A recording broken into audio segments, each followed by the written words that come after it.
ડેડાપાડાના ધારાસભ્ય ચૈતર વસાવાએ દાહોદ જિલ્લાના ડુંગરી ખાતે એક વિશાળ જનસભા યોજી હતી। આ દરમિયાન ભાજપ કોંગ્રેસના હજારો કાર્યકરો આપમાં જોડાયા હતા।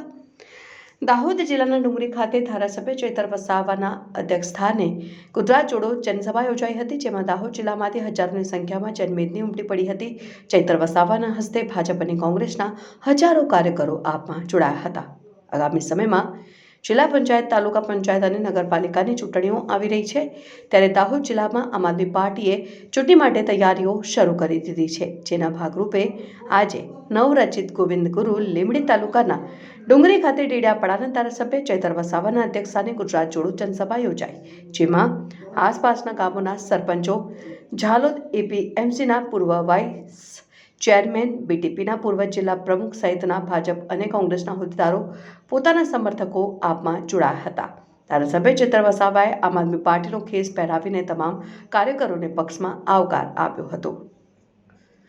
આમ આદમી પાર્ટીમાં મોટી સંખ્યામાં ભાજપ કોંગ્રેસના કાર્યકરો જોડાતા દાહોદ જિલ્લાના રાજકારણમાં પણ હડકંપ મચી ગયો છે।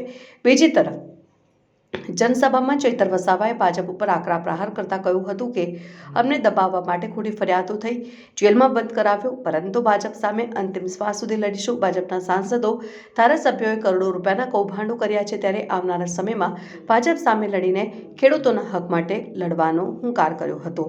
મહત્વપૂર્ણ છે કે તાજેતરમાં જ ઝાલોદ તાલુકામાંથી ગોવિંદ ગુરુ લીંબડી તાલુકાનું વિભાજન થયું છે, ત્યારે નજીકના સમયમાં ગુરુ ગોવિંદ લીંબડી તાલુકા પંચાયત માટે પણ ચૂંટણી યોજાશે।